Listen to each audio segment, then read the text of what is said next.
അയിലക്കറിയാണ് വയ്ക്കാൻ പോകുന്നത്. വളരെ ടേസ്റ്റി ആയിട്ടുള്ള ഒരു പുതിയ അയിലക്കറി. അത് നമ്മുടെ ചട്ടിയിൽ എണ്ണ ചൂടായിട്ടുണ്ട്. ഞാൻ ഇതിലേക്ക് പച്ചമുളകും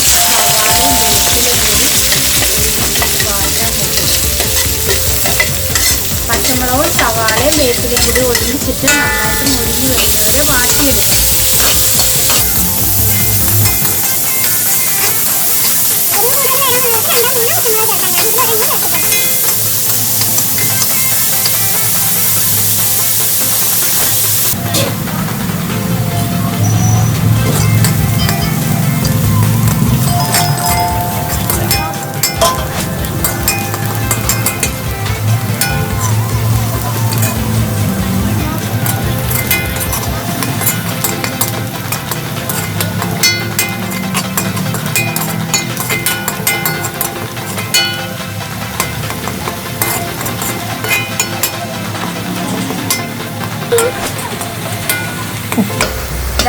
ഇത് ഒരുമാതിരി പൊരിഞ്ഞു വന്നിട്ടുണ്ട്. ഇപ്പൊ ഞാൻ ഇതിലേക്ക് കുറച്ച് ഇഞ്ചിയും വെളുത്തുള്ളിയും ഒരു സ്പൂൺ കടുവും കൂടി ചതച്ചത് ഇതിലേക്ക് ചേർത്ത് കൊടുക്കണം.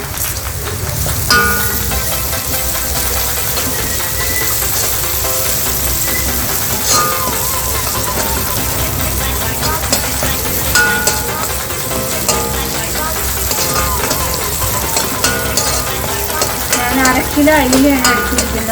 ഇഞ്ചി, വെളുത്തുള്ളി, കടുക് ഇത് മൂന്നും കൂടി നന്നായിട്ട് ചതച്ചെടുത്തത് ഇതിലേക്ക് ചേർത്ത് ഞാനിങ്ങനെ മുരിച്ചെടുക്കുകയാണ്. ഇപ്പം നല്ല മുരിഞ്ഞ മണം വരുന്നുണ്ട്. 1/2 കിലോ അയിലേക്ക് വേണ്ട സാധനമാണ് ഞാൻ എടുത്തിരിക്കുന്നത്.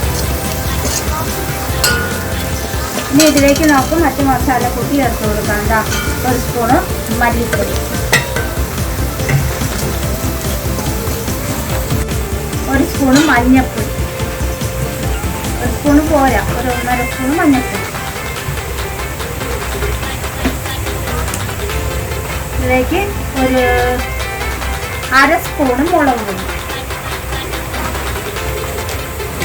കാശ്മീരി മുളക് പൊടിയാണ്. ഇനി ബീഫ് മസാല, ഒരു നിറയെ സ്പൂണ് ബീഫ് മസാല, ഇത്രയും ബീഫ് മസാല ചേർക്കും. ഇനി ഇതെല്ലാം കൂടി ഒന്ന് മൊരിയിക്കാം.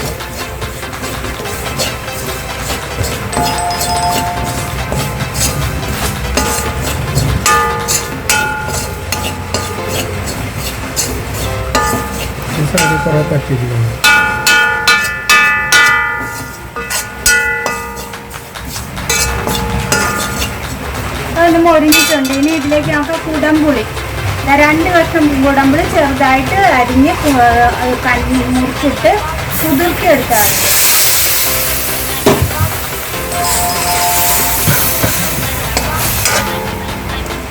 ഇത് കുറച്ച് വെള്ളം കൂടി ചേർത്ത് കൊടുക്കണം.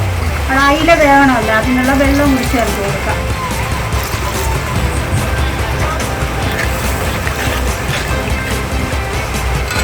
ഇനി ഉപ്പ് ചേർത്ത് കൊടുക്കണം.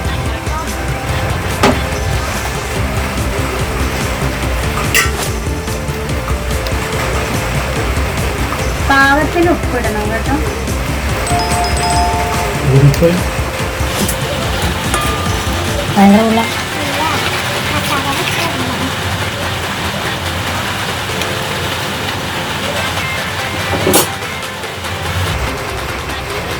ഈ ബീഫ് മസാല ഒരല്പം പച്ചക്കിട്ട് കൊടുക്കണം.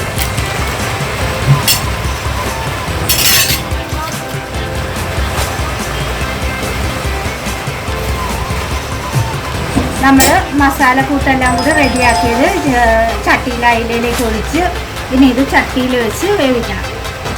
ഇതൊന്ന് വേകട്ടെ.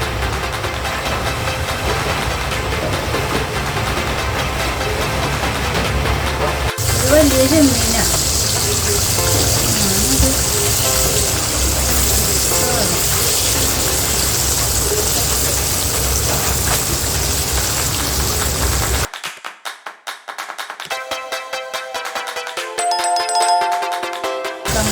നമ്മുടെ കറിയിൽ എണ്ണയെല്ലാം തെളിഞ്ഞു വന്നിട്ടുണ്ട്. ഇനി ഇതിലേക്ക് നമുക്ക് ഒരു വലിയ മുറി തേങ്ങയുടെ പാല് ഒഴിച്ചു കൊടുക്കാം. പാല് വേണ്ടാത്തവരൊന്ന് കടുക് പൊട്ടിച്ചെടുത്താലും മതിയാവും. പാലൊഴിക്കുന്നതാണ് അതിൻ്റെ ടേസ്റ്റ്.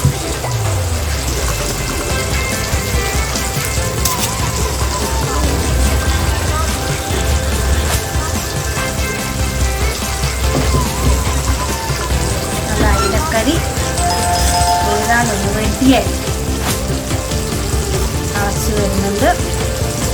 ശരിക്കും അയലക്കറിക്ക് നല്ല രുചി കിട്ടണമെങ്കിൽ ഇന്നിത് ഇങ്ങനെ എടുത്ത് അടച്ചെടുക്കാതെ വെച്ചിട്ട് നാളെ ഉച്ചയ്ക്ക് എടുത്ത് നോക്കിക്കാൻ നല്ല സൂപ്പർ കറിയായിരിക്കും. അയിലയ്ക്ക് ഒരു ദിവസം ഇരുന്ന് കഴിയുമ്പോൾ അതിൻ്റെ ഉപ്പും പുളി എരിവും എല്ലാം നന്നായിട്ട് അതിലേക്ക് പിടിക്കുന്നു.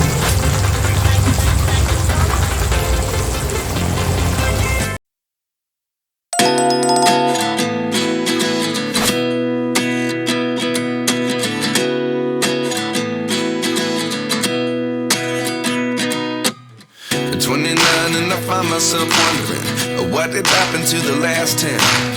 I ran away with my life, fast forward, never turn back again.